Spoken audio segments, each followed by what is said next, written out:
네. 여러분 안녕하십니까? 한 주일 동안 다들 평안하셨습니까? 주님의 은혜 가운데서. 네. 이제 오늘 이 시간에는 7교회 중에 이제 6번째 교회. 6번째 교회 이름이 뭘까요, 여러분? 6번째 교회 순서 빌라델비아. 오늘 계시록 시간에는 공부 시간에는 빌라델비아 교회 7교회 중에서 6번째 교회인 빌라델비아 교회에 대해서 함께 공부하겠습니다. 자, 이 빌라델비아 교회에 보내는 기별은 계시록 3장 7절부터 13절까지 나옵니다. 우리 함께 다 같이 화면을 보면서 함께 합독을 하도록 하겠습니다. 시작.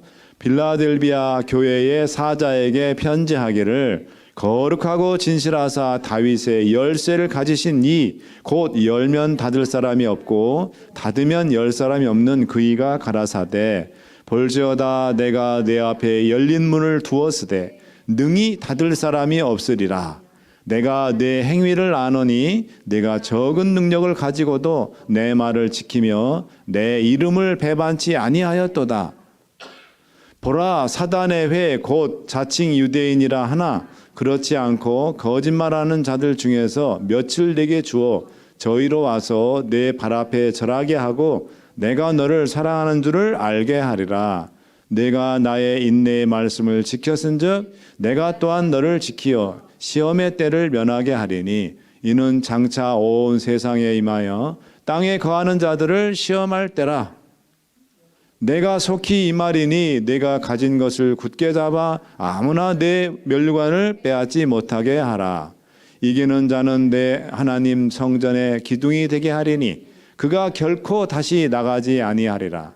내가 하나님의 이름과 하나님의 성 곧 하늘에서 내 하나님께로부터 내려오는 새 예루살렘의 이름과 나의 새 이름을 그 위에 기록하리라. 귀 있는 자는 성령이 교회들에게 하시는 말씀을 들을지어다. 아멘. 자, 오늘 이 6번째 빌라델비아 교회입니다. 예수님의 그 예언의 기별을 받을 6번째 교회는 빌라델비아 교회예요. 자, 보시겠습니다. 계시록 3장 7절 빌라델비아 교회의 사자에게 편지하기를 그랬습니다. 자, 빌라델비아의 위치는 저기 노란 화살표로 하신 데 이렇게 화살표 한 데 있죠? 이제 맨 밑에가 이제 오른쪽 맨 끝이 라우디가 교회인데요. 그 바로 위에가 이제 6번째 빌라델비아인데 현재 지금 저 지역이 터키라 그랬죠? 터키 해가지고 현재 지금 지명은 성경 지명 빌라델비아지만 현재 터키의 지명 여러분은 알라 쉐히르라는 그런 곳이에요. 알라 쉐히르. 벌써 이슬람 냄새가 확 나죠. 알라라는 이름이 나오는 거 보니까 그죠. 알라 하면 이게 다 아랍어예요. 알라가 하나님이라는 뜻이에요. 하나님. 예. 여러분 그 이슬람도 하나님 믿는 거 아시죠? 예. 이 이슬람도 누구를 자기네 조상이라 그래요? 아브라함을 왜? 이 아랍 사람들의 조상이 누구예요? 이스마엘이죠. 이스마엘이 누구한테 나왔어요? 아브라함의 아들이니까. 그래서 굉장히 이 아브라함을 유대인도 자기네 조상이라 그러고 아랍 사람들도 이 아브라함을 자기네 조상이라 그럽니다. 자, 이 빌라델피아라는 뜻은 뭘까요? 형제의 사랑이라는 뜻이에요. 형제의 사랑. 이 빌라델피아라는 말이 지금 이 빌라델피아가 한국말로는 빌라델피아죠. 영어로는 필라델피아예요. 지금 어디 있죠? 저기 동부에 필라델피아. 예, 필라델피아 있죠. 예, 그 필라델피아. 근데 그 필라델피아는 필라 플러스 델피아. 이게 어디서 왔냐면 헬라어에서 왔어요. 필로스 하면은 사랑이라는 뜻이에요. 그 다음에 아델포스는 형제. 그러니까 두 단어가 합쳐진 거예요. 필로스 더하기 아델포스. 그래서 형제의 사랑이라는 뜻이에요. brotherly love 라는 뜻입니다. 그러면 이게 7교회는 계시록에 나오는 7교회는 누구 시대부터 하나님의 예언을 받던 요한 시대부터 시작해서 언제까지? 예수님 재림할 때까지 교회의 역사를 7교회로 나눠서 설명을 하고 있다 그랬죠. 그러면 이 빌라델피아 교회는 교회사 가운데 언제부터 언제까지냐? 1798년부터 1844년까지의 교회를 빌라델피아 교회라고 그럽니다. 1798년이 프랑스 혁명이 끝나고 그 다음에 프랑스 혁명의 결과로 인해서 이 혁명군의 장군이었던 벌티에르 장군이 어디로 진격하냐면 로마 교황청에 진격을 하게 됩니다. 그래서 로마 교황을 체포를 해가지고 로마 교황청이 이제 그 화려했던 중세 1000년, 성경대로 얘기하면 1260년 동안 세상과 또 종교계뿐만 아니라 아주 무소불위의 그 권력을 누렸던 1260년, 538년부터 1798년 동안 그 기간 동안 수많은 하나님의 진리의 백성들을 박해하고, 그 다음에 하나님의 말씀을 어둡게 만들었던 영적 어둠 가운데 빠뜨리게 했던 그 천주교의 시대가 이제 막을 내리고 1798년부터 이제 예수 그리스도에 대한 재림이 임박했다는 이 재림 운동이 이제 확 일어나는데 언제 그게 빛을 올립니까? 1844년. 누구에 의해서? 우리 다 다니엘서 공부했죠? 벌써 다니엘서 공부하는데 다 까먹었어요 지금. 네. 다니엘서 우리가 뭐 공부했더라 지금. 우리 재림교회가 탄생하게 된 중요한 성경절이 뭐라 그랬습니까? 무슨 책 몇 장 몇 절이라 했어요? 다니엘서 옳지. 다니엘서 몇 장? 8장 14절. 2300주야까지니 이제 그때야 하나님의 성소가 정결함을 입으리라 그랬습니다. 이 말씀을 누가 그때 이 다니엘서를 해석하다가 이 재림 기별을 깨닫게 됐다 했죠? 왜? 윌리엄 밀러. 침례교인이었던 당시 침례교인이었던 윌리엄 밀러가 성경을 깊이 연구하다가 어디서부터? 창세기 1장 1절부터 성구사전 딱 하나만 놓고 다 연구를 시작했는데 어디서 딱 막혔다 그랬어요. 다니엘 8장 14절. 2300주야까지니 그때야 성소가 정결함을 입으라. 성소가 뭘까 하다가 이 성소가 바로 예수님께서 재림하시는 것을 뜻한다는 것을 알게 됐습니다. 그래서 연대를 이제 계산하다 보니까 여러 번 연대를 수정을 했어요. 그러다가 1844년 10월 22일 날, 10월 22일 언제죠? 다다음 주죠? 다다음 주. 다다음 주 10월 22일에 예수님이 재림하신다고 그렇게 이제 해가지고 많은 사람들이 야 예수님 재림하는데 그래서 옥수수 밭에 옥수수도 다 그냥 내비두고 수확도 안 하고 예수님 재림한다는데 그렇게 해서 재림운동이 폭발적으로 일어났어요. 그 당시에 10만 명 정도가 이 재림운동에 동참했다 그랬어요. 장로교, 감리교, 회중교회, 여러 교회들에서 감독교회, 에피스코폴 감독교회 이런 데서 많은 그 미국의 재림 성도 교인들이 참여했는데 10월 20일 날 예수님 재림하셨어요, 안 하셨어요? 안 했어요. 그럼 도대체 그래서 많은 사람들이 실망해서 다 떠나갔는데 소수의 무리가 성경을 깊이 연구해 보니까 뭐예요? 예수님께서 이 땅에 재림하신 게 아니라 어디에? 하늘 성소의 첫째 칸 성소에서 지성소로 들어가셔서 하늘 대제사장으로서 지금 지성소 사역을 시작을 하셨는 날이 바로 1844년 10월 22일이라는 것을 깨닫게 된 거예요. 성경 연구를 통해서.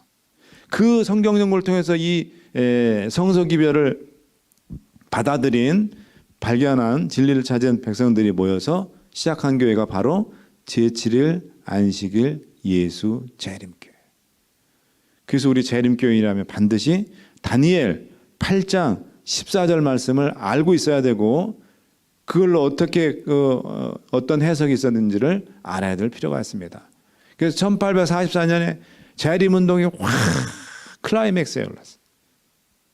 그래서 이 기간을 재림운동 시대라 합니다. 음란한 여자, 즉 로마 교회와 정숙한 여자, 개신교회가 교리적 논쟁과 싸움이 치열하게 벌어졌죠. 그죠? 그 시대가 뭐냐면 사대교회죠. 종교개혁 시대가. 사대교회 시대는 종교개혁 시대라 했죠. 그죠? 그런데 그걸 지나서 말씀 연구와 또 형제들 간에 서로 연합하고 예수님의 재림의 기별로 서로 뭉치고 또 그 기별을 높이 외쳤던 그 시대가 바로 1798년부터 1844년 이 시간 이때까지입니다. 그리고 이때는 특별히 이 외방 선교, overseas mission work, 해외 선교, abroad mission, 해외 선교가 폭발적으로. 그래서 기독교가 온 세상에 정말 마태복음 28장 19, 20절에 있는 땅 끝까지 정말 예수님의 기별을 복음을 증거하는 선교운동이, 세계 선교운동이 가장 많이 활발하게 일어났던 그런 시대가 바로 뭐냐면 이 1798년부터 1844년까지 이 빌라델피아 교회 시대입니다. 이제 그거를 하나씩 하나씩 볼 겁니다. 자, 빌라델피아는 아주 이 두 개의 비옥한 골짜기 쌓여 있는 그 언덕 위에 세워진 도시인데요. 이 문 역할에 고온지대로 올라가는 관문 역할입니다. 그 다음에 이 도시는 특별히 계획 도시였었어요. 뭐냐면 헬라 문화와 헬라어를 언어를 전파하기 위한 그런 목적으로 세워져 있는 그런 전략적인 도시였습니다. 그러나 또 여러분 유대인들이 2000년 동안 전 세계에 다 흩어졌었다 그랬잖아요. 근데 특별히 유대인들이 이 지역에 많이 살았어요. 그래서 유대인들이 안식일 예배드리는 데가 어디라 했죠? 회당이라 했죠. 회당. 그 회당에 아주 큰 회당이 이 빌라델피아에 있었습니다. 그리고 이 유대인들이 지금도 여러분 미국 경제를 주물락 줬다 폈다 하는 사람들이 누구예요? 주위시 유대인들이에요. 로스 차일드, JP 몰건 다 이게 누구 어떤 사람들 이게 유대인들. 응? 그래서 여러분들 그 2008년도에 서브프라임 그 크라이시스 위기가 왔을 때 그 어떤 금융 위기를 이 사람들이 만들었다는 그런 이건 좀 음모론이지만은 그런 얘기가 있어요. 그 유럽의 모든 그 어떤 금융은 일찍이 유대인들이 다 장악하고 있어요. 아시아의 금융은 동남아라든지 이런 쪽, 동남아시아하고 홍콩 뭐 이쪽 대만 이쪽 누가 꽉 쥐고 있을까요? 왕서방들. 중국 사람들이 꽉 쥐고 있어요. 우리 필리핀에서 오래 살은 우리 어때요? 필리핀도 화교 자본, 이 차이니즈 자본이 꽉 쥐고 있어요. 마닐라의 중요한 부동산들 뭐 이런 것들은요 다 필리핀의 그 번화가가 제일 지역이 뭐냐면 알라방이라는 데거든요. 알라방. 그 지역에 상당한 그 모든 어떤 부동산들은 중국 사람들이 다 쥐고 있어요. 사업도 그렇고. 중국 자본이 싹 빠지면 그냥 동남아에 있는 나라들은 다 망하는 거예요. 말레이시아, 인도네시아, 그다음에 또 어딘가 베트남, 캄보디아 뭐 이런 데 다 돈줄은 중국 사람들이 왕서방들이 다 쥐고 있어요.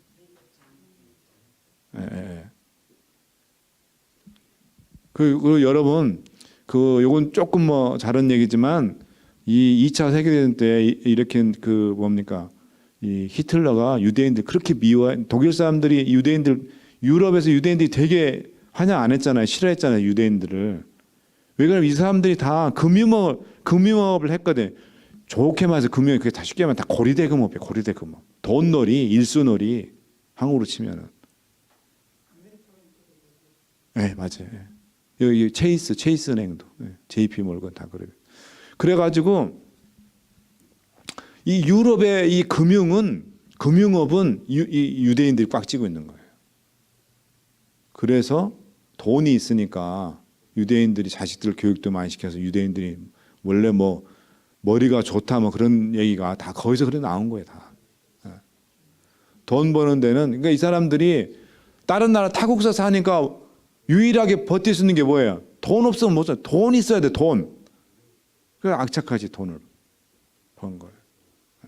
그래서 그게 너무 싫었던 거예요. 그래서 유럽 사람들이 히틀러가 저 유대인들을 처단해야 된다. 그래서 유대인들이 이렇게 많이 학살당한 이유가 그리고 또 유대인들이 그거를 좀 너그럽게 고리대금 해도 이자도 좀 불쌍하면 좀 이렇게 아주 막 냉혈한 것처럼 바늘로 찔러도 그냥 피 한 방, 물 한 방 안 나올 정도 그렇게 아주 막 돈이라면 그냥 아주 그냥 일전 하나도 저기 뭐예요 이렇게 안 봐주고 그냥 다 받아내고 이렇게 하니까 유럽 사람들이 괜히 그 싫어하겠어요? 잘했으면 왜 그 미워하겠어요? 덕을 베풀고 넉넉하게 이렇게 했으면 유럽 사람들이 왜 유대인들을 싫어했겠습니까? 그래서 아우슈비츠는 제가 이스라엘도 가봤지만 유대인들의 그런 데 절대 그런 얘기 안 하지. 예? 베니스의 상인 그 나오죠. 베니스의 상인의 그 너 안 갚으면 살을 잘라. 그게 유대인들의 어떤 한 단면을 보여주는 내용이에요. 피 한 방울도 양보 안 하겠다. 돈이라면. 저기도 뭐예요? 그 돈이 있으니까 정치적으로도 영향력을 행사하는 거예요. 미국에 여러분들 1년에 한 번씩 전 세계 유대인들이 모이는 유대인 대회가 있다 그래요. 그 대회 뉴욕에서 항상 하는데 거기에 미국에 있는 모든 상원 의원들, 하원 의원들이 거기에 인사말 한번 달라고 너도 나도 다 가요. 거기 가서. 미국의 이 경제도 이 정치도 유대인들의 파워가 있는 거예요. 키신저 유대인입니다. 키신저 장관, 국무장관. 그다음에 빌 클린턴 때 여자 그 국무장관 올브라이트도 유대인이에요. 주이시입니다. 미국 이거에 상당한 그 정치계의 유대인들이 장악을 하고 있습니다. 자 보세요. 저게 뭐냐면 빌라델피아에 세워졌던 성 요한 교회라고 이 교회 흔적이에요. 다 무너지고 이렇게 흔적만 나왔거든요. 사진 정말 잘 찍었죠. 정장은 보셔도 잘 찍었죠. 제가 찍은 거 아니에요. 인터넷 있는 거 다운받은 거. 자, 너무 그린데 잘 찍었더라고 보니까. 그 다음에 요거는 조금 퀄리티가 떨어진 사진인 것 같아요. 그러니까 예, 옆 모양 이렇게 찍은 거 저기를 이렇게 보존해놨어요. 저기 이렇게 딱 못 들어 이렇게 해가지고 저런 유물들이 거기서 나왔어요. 예, 저기 십자가 문양 저 있죠? 동그랗게 밑에 맨 밑에 저런 유물들이 발굴이 됐습니다. 그래서 저 교회가 아주 대단했던 교회입니다. 자, 예수님의 모습은 거룩하고 진실하사 다윗의 열쇠를 가진. 우리 한국에 며느리와 시어머니 사이에 그 유명한 얘기 있죠. 쇠대를 며느리한테 끝까지 안 넘겨줘. 이 얘기 들어봤습니까? 안 들어봤습니까? 우리 집사님들. 그걸 뭐라 그래? 주권 싸움이라 돼. 주권 싸움. 예? 우리 어르신들, 제가 우리 할머니한테 내가 들은 얘기 있어요. 우리 외할머니한테. 며느리한테 절대 쇠대 넘겨주면 일찍 넘겨주면 안 된다고. 그 순간 넘겨주는 순간 나는 찬밥 태워대 받는다. 찬밥 신사 된다. 그러면서 근데 예수님이 바로 열쇠를 가지십니다. 열쇠. 자 보세요. 열쇠. 쇠대. 우리 저 유럽 저 열쇠인데 우리 저 어렸을 때 우리 할머니가 가졌던 열쇠도 저랑 비슷했던 것 같아. 길쭉 해가지고 쇠대. 쇠로 만들어진 열쇠다. 쇠대라고 쇠대. 뒤집이 여는 거. 그 이제 저게 쉽게 말하면 광이요. 광 열쇠. 거기에 막 쌀이니 뭐니 막 모든 물자가 거기 다 있잖아요. 곡간 열쇠 쉽게 얘기하면. 자, 이 열쇠는 권위의 상징이야.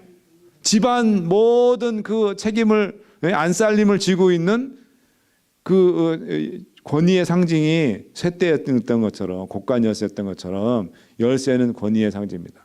성경은 그리스도를 천지와 만물과 교회와 사망의 권세를 주장하시는 능력 있는 분, 곧 열쇠를 주신 분으로 이렇게 묘사하고 있습니다. 마태복음 16장 18절 19절, 28장 18절, 에베소 1장 22절, 계시록 1장 18절에 보면 예수님께서 열쇠를 가지신 분으로 나오고 있습니다. 자, 칭찬이 있어요. 자, 이 빌라델피아 교회의 칭찬은 뭐냐면, 내가 내 앞에 열린 문을 두었을 때 능히 닫을 사람이 없으리라. 내가 내 행위를 아노니 내가 적은 능력을 가지고도 내 말을 지키며 내 이름을 배신치 아니하였도다. 이 충절이 있었던 교회인가 봐요. 이 빌라델피아는 도시 자체가 역사도 짧고 규모도 작은 도시였지만 아주 그 작은 도시임에도 불구하고 목적이 어떤 목적을 했죠? 헬라 문화와 헬라 언어를 확 그냥 주변에 전파하는 그런 역할을 위해서 세워진 도시였는데, 마찬가지로 빌라델피아 교회도 보잘것없는 조그마한 교회였지만은 그 시대에 뭐예요? 세계 기독교 역사상 가장 전 세계적으로 선교의 그런 선교 사업이 폭발적으로 아주 그냥 짧은 시간에 폭발적으로 그렇게 이루어졌던 그런 시대였습니다. 그런 시대가 바로 이 빌라델피아 교회였어요. 1784년 모라비아 사람들, 이 세계 선교를 시작한 사람들이 모라비아 교인들이라 했죠, 그죠? 이 모라비아 교인들한테 영향을 깊이 받은 사람이 지난 사대교회 우리 할 때 누구라 했죠? 유명한 감리교를 시작한 사람 누구라 했죠? 요한 웨슬리. 요한 웨슬레라고도 하고 웨슬리라도 하고 존 웨슬리라죠. 영어로는 존 웨슬리. 이 사람인데, 이 사람이 이 모라비안 교회 어디? 미국에 인디언들 전도하러 갔다가 마치고 영국으로 돌아온 대서양에 배를 타고 오다가 그 배가 뭘 만났다 그랬어요? 폭풍을 만나가지고 완전 배가 침몰 직전이었는데 사람들이 다 아우성치고 살려달라고 막 여기저기 막 그러는데 이 모라비아 사람들은 저기 거기서 찬양을 부르고 하나님께 기도하고 말씀을 읽으면서 그렇게 하던 그걸 누가 봤어요? 웨슬리가 그걸 보게 된 거예요. 거기서 감동을 받고 돌아와서 내가 이 모라비아 교회를 내가 한번 가봐야 되겠다 해가지고 영국 런던에 있는 모라비아 교회를 갔는데 거기서 같이 예배를 드리다가 성령 충만함을 받게 됐어요. 성령을 받았어요. 그래서 이 웨슬리가 변화되고 하나님의 능력 있는 그런 종이 돼서 감리교를 일으켰습니다. 그런데 그렇게 이 모라비아 사람들이 세계 선교 시작했는데, 그런데 이거를 더 확장적으로 했던 그런 유명한 영국 사람이었습니다. 그런데 여러분, 이 사람이 목사님이 아니었어요. 대학나 신학교 나온 분이 아니었습니다. 정규교육 받은 분이 아니었어요. 누구? 구두 수선공, 슈 리페어는 구두 수선하는 사람이었어요. 이름이 뭐예요? 윌리엄 캐리. 이 사람이 어디 선교의 아버지예요? 인도 선교의 아버지. 인도 선교. 이분이 인도를 선교를 처음 시작했어요. 인도에 파송돼가지고. 구두 수선공이.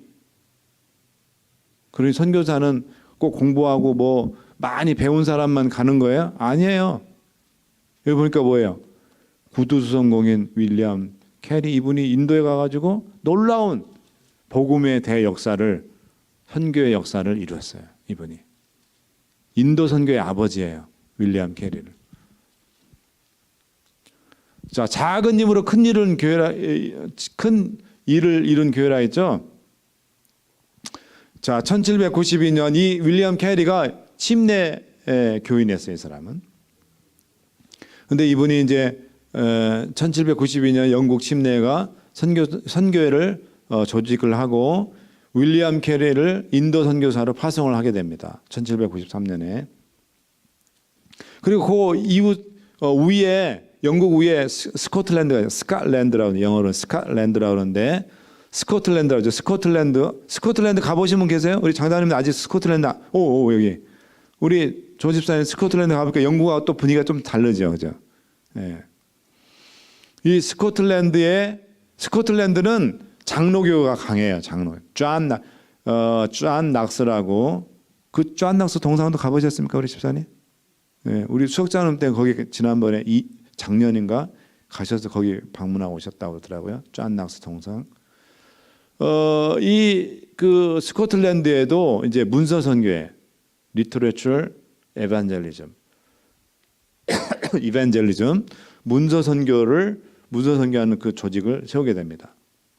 그다음에 1794년 유명한 선교 잡지 복음 전도지라는 잡지를 발간을 하게 됩니다.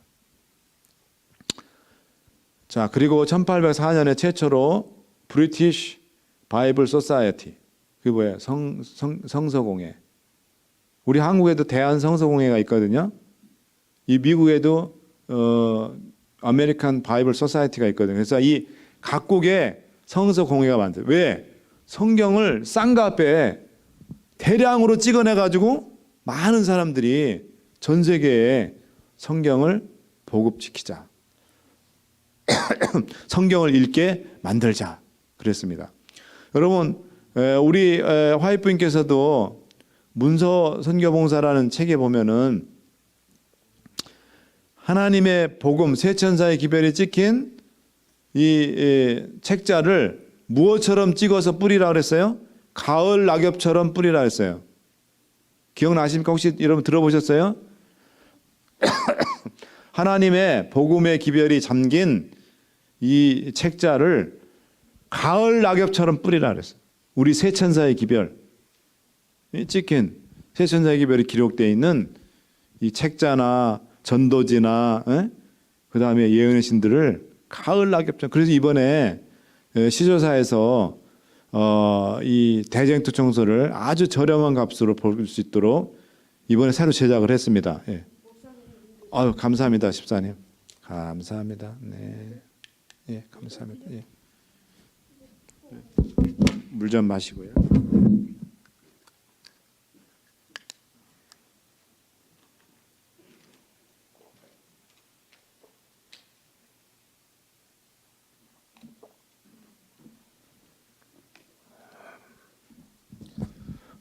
그래서 이번에 아마 그 싼 값에 살 수 있게, 그러니까 하드카바 말고 이제는 부들부들한 페이퍼백으로 이렇게 해서 페이퍼북으로 이렇게 나오니까 여러분 혹시 관심 있거나 또 누군가에게 좀 내가 선물을 좀 하고 싶다 하면 굉장히 싼 값의 보급판으로 이번에 많이 나왔어요. 예, 예. 그러니까 우리 문서 선교부장이신 우리 정은수 집사님에게 신청을 하시면 됩니다. 자, 그 다음에 1807년에 드디어 중국 선교, 이 아시아의 중국이 또 거대한 이 복음의 황무지였거든요. 그 1807년에 로버트 모리슨, 밥 모리슨이라는 사람이 중국 선교를 해서 파송이 됩니다. 그다음에 1814년에는 미국 침례가 선교 연합회를 조직하게 되고 1816년에 미국 아메리칸 바이블 소사이어티가 조직이 되고요. 1831년에 윌리엄 밀러가 성경 연구를 통해서 이제 재림운동을 시작하게 됩니다. 예. 그 다음에 1838년 같이 재림운동에 동참했던 조사이아 리치라는 사람이 밤중서 미드나잇 크라이라는 잡지를 발간을 했어요.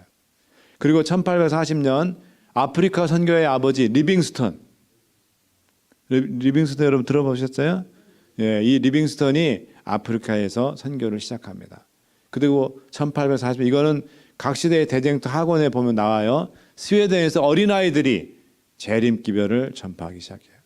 여러분 이제 이걸 보면 나중에 예수님 재림하신다는 그 재림 기별도 누가 전할까요?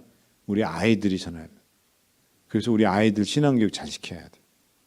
이 아이들이 복음을 들고 재림 기별을 들고 예수님 곧 오신다는 이 기별을 들고 나간다. 우리 규진이 같은 라키 같은 우리 규진이 같은 아이들이 어른들은 그때 못해 법으로 일요일 휴업령 내려가지고 다 우리가 복음을 못 전하는데 그때 하나님께서 우리 아이들 1843년 스웨덴에서 아이들이 복음을 전했던 것처럼 그런 일을 또 할 수 있을 것입니다. 그래서 여러분들이 아이들한테 그래서 잘 교육을 시킬 필요가 있어요. 자, 여러분 7교회 중에서 유일하게 책망이 없는 교회가 어느 교회일까요? 바로 이 빌라델피아 교회예요. 이 빌라델피아 교회는 책망이 주어지지 않은 유일한 교회입니다. 자랑스러운 교회예요. 그죠? 저 교회 보세요. 참 교회가 너무 보기 좋죠, 그죠? 예. 미국의 전형적인, 미국 영화에 나오는 전형적인 교회의 모습이에요.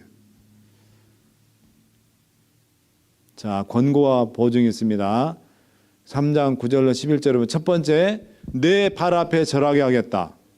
너를 핍박하고 너를 거짓으로 모함하고 했던 그런 사단의 곧 자칭 유대인이라는 그런 거짓말하는 자들이 다 내 앞에서 내 발 앞에 절하게 하겠다. 그다음에 또 두 번째로는 시험의 때를 내가 시험의 때 너를 지키고 그 시험의 때를 면하게 해주겠다. 그다음에 마지막으로 내가 속히 임하겠다. 그 약속을 해주셨는데 이게 무슨 뜻인지 한번 보겠습니다. 내 발 앞에 절하겠다는 뭐냐면 배도한 그 가짜 그리스도인들 또 그 사람들 그다음에 그 가짜 그 배도한 유대인들 그들의 그 잘못이 명백하게 드러날 때 그들이 하나님의 진실한 하나님의 백성들 앞에 굴복하게 될 것이라는 그런 뜻입니다. 시험의 때를 면케 하겠다는 건 뭐냐면 누가복음 21장 35절과 계시록 6장 10절에 나오는데 이제 마지막 하나님의 심판과 또 환난의 때가 임할 겁니다. 그때에 하나님께서 어떻게 주겠다? 너희들을 지키시고 보여주겠다. 이 말씀을 할 때 여러분 마지막 때 이제 일요일 휴업령이 되고 뭐가 시작되죠? 야곱의 환난이 시작됩니다.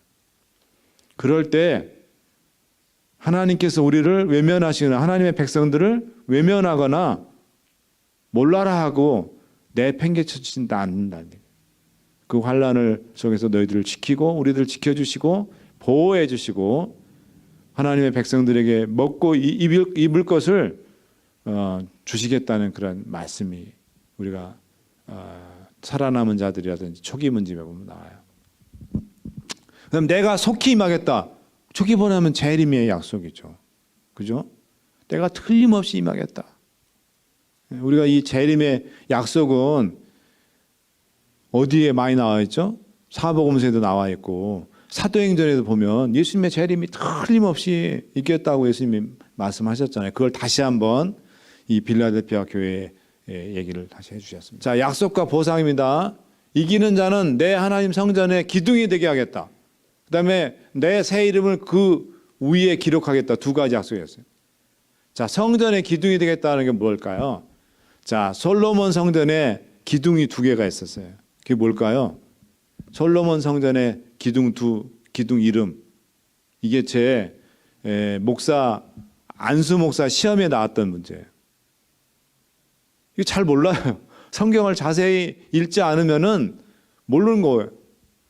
자, 솔로몬 성전에 있었던 두 기둥의 각각의 이름을 써라. 이게 나왔거든요. 목사 시험에 안수 목사 시험에 나왔어요. 이게 여러분 한국의 저희 세대는 목사 인준 목사 되고 그러니까 목회 차용할 때부터 시험을 봤어요. 성경 시험, 설교 시험, 인터뷰 다 봤거든요. 근데 성경 시험에 그다음에 또 인준 목사 시험 때도 봤고 안수 목사 시험 때도 문제가 나왔어요. 성경 시험. 성경 시험 이게 나왔어요. 솔로몬 성전에 두 기둥의 이름을 쓰라고 그랬어요. 뭘까요, 여러분? 보아스와 야긴. 네, 보아스와 야긴이에요. 보아스와 야긴. 내가 틀렸으니까 그걸 기억하겠죠. 알면 내가 맞췄으면 제가 절대 기억을 못하지. 나중에 틀려가지고 이거를 아주 꼼꼼하게 읽어보지 않으면 그냥 휙 지나치고 마는 문제인데 이걸 어떻게 기억하냐고요. 그래서 나중에 와서 찾아봤더니 보아스하고 야긴이. 저는 그거 못 썼거든요. 틀려가지고 그 문제를 내가 기억하는 거예요. 보아스와 야긴. 네, 야긴. 성전 기둥 이름이 있었어요. 보아스와 야긴. 자, 근데 이 기둥을 뭔 뜻하냐면 그래서 그 솔로몬 성전이 얼마나 웅장하고 얼마나 그 정말 아름다웠습니까? 그 아름다운 웅장한 성전을 이 두 기둥이 턱하니 받치고 있는 거예요. 네? 초대교회 두 기둥은 누굴까요? 야고보와 초대교회 기둥들 야고보와 베드로와 요한. 그래서 이 기둥은 뭘까? 기둥. 지도자를 얘기하는 거예요. 지도자. 믿었고 든든하고. 여러분, 집안에 제일 중요한 게 뭐예요? 옛날 우리 한국의 집 생각해 보세요. 뭐가 제일 중요하죠? 대들보하고 기둥이 제일 중요하지. 네. 내일 이제 제가 설교를 이제 대들보에 대해서 얘기를 할 거예요. 자, 뭐냐면은 이 대들보가 이렇게 딱 있어요. 대들보가 이게 굉장히 중요해요. 이 대들보를 뭐가 받치지 않으면 이 대들보가 그냥 무너져 내려요. 기둥이 떡하니 받치지 않으면 그냥 대들보하고 그다음에 석가래 이렇게 쭉쭉쭉 늘어진 걸 석가래라고 그러는데, 예? 옛날 제가 시골에 그 기와집을 제가 생각하면 얘기하는 거예요. 기둥이 없으면 다 무너져요, 집이. 그래서 이 기둥은 꿋꿋한 하나님의 교회의 지도자를 얘기합니다. 그 다음에 새 예루살렘의 이름을 기록하겠다. 그것은 뭐냐면 새 예루살렘의 새로운 시민권을 부여를 하시겠다는 그런 뜻이에요. 계시록 21장 2절부터 11절에 보면 그 내용이 나오고 있습니다. 자, 오늘 조금 일찍 끝났는데요. 이게 안 됐네요. 네. 오늘 이 빌라델피아 교회를 우리가 함께 공부를 했는데, 정말 이 빌라델피아 교회는 정말 여러분 선교하는데 서로 연합하고 형제간의 사랑이 없으면 선교 활동할 수 있습니까? 없습니까? 못해요. 못합니다. 그래서 기독교 역사상 초대교회 에베소 교회 때 교회 빼놓고 가장 연합하고 서로 하나님의 사업을 위해서 협동하고 열심히 정열적으로 했던 그런 교회가 바로 뭐냐면 이 빌라델피아 교회. 그래서 유일하게 책망이 없는 교회가 두 교회가 있어요. 어디죠? 에베소 교회하고 빌라델피아 교회. 7교회에 대한 시험 나올 때 꼭 나왔어요. 7교회 중에서 책망이 없는 교회는 그런 뭐예요? 에베소 교회하고 빌라델피아 교회. 이 빌라델피아 교회가 에베소 교회 빼놓고 나머지 5교회들은 다 예수님한테 꾸지람을 다 받았어요. 네? 혼났어요. 다. 쉽게 말해서 책망이라는 게 뭐예요? 혼난다는 거. 혼난다는 거. 예수님한테 다 혼났어요. 다. 그런데 유일하게 혼 안 난 교회가 두 교회 있어요. 에베소 교회하고 빌라델피아 교회. 이 두 교회는 예수님한테 책망을, 혼을 나지 않은 두 교회다 그랬습니다. 그리고 이제 제일 중요한 거는 재림 운동이, 우리 재림교회가 출발하게 된 교회 시대가 바로 뭐냐면 이 빌라델피아 교회 시대. 그래서 우리가 이 빌라델피아 교회하고 그 다음에 이제 마지막으로 이제 다음 주는 라오디게아 교회를 우리가 공부를 할 겁니다. 라오디게아 교회는 바로 지금 우리가 살고 있는 시대, 예수님 재림 직전까지의 시대를 라오디게아 교회라고 그래요. 그래서 이제 우리가 다음 주에 이제 우리가 라오디게아 교회를 우리가 공부를 할 건데, 어쨌든 우리 교회의 출발과 가장 관련이 깊은 교회 시대는 빌라델피아 교회 시대였다라는 것을 여러분들이 아시면 되겠습니다. 혹시 오늘 공부한 내용 중에서 여러분들 다 꾸벅꾸벅 쳤는데 오늘 이런 날 좀 일찍 끝내야 돼. 이런 날은. 자, 혹시 오늘 공부에 대해서 질문이나 이런 거 있어요? 자, 없으면 기도하고 마치겠습니다. 사랑하는 아버지 하나님, 오늘 우리가 계시록의 7교회 가운데 6번째 교회인 빌라델피아 교회에 대해서 우리가 함께 공부했습니다. 이제 하나님의 진리에 대해서 이 거짓 교회인 로마 교회가 치열하게 싸움을 벌이면서 정말 종교계에게 그 기별을 높이 들었던 사대교회를 지나서 이제 이 빌라델피아 교회가 하나님의 복음을 들고 땅끝까지 온 세계에 선교의 그 열정을 가지고 서로 연합하고 형제간의 사랑으로 똥똥 묻혀서 하나님의 기별을 들고 중국으로, 인도로, 아프리카로 그렇게 선교를 떠난 대선교의 역사를 가지고 있는 아름다운 교회 빌라델피아 교회를 우리들이 공부했습니다.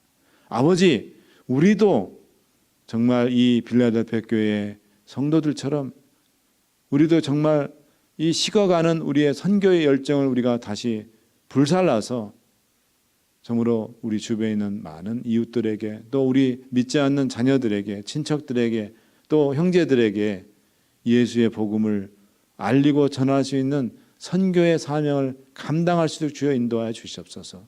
교회에서 전도지 분급이나 또는 여러 시조나 또는 여러 가지 잡지를 보내는 일이 있을 때 우리가 함께 연합해서 그런 일에 적극 동참해서 우리가 열심히 적은 힘이라도 이 선교에 우리가 다 동참할 수 있는 저희가 되게 도와주시옵소서. 감사하며 예수님의 이름으로 기도드리옵나이다.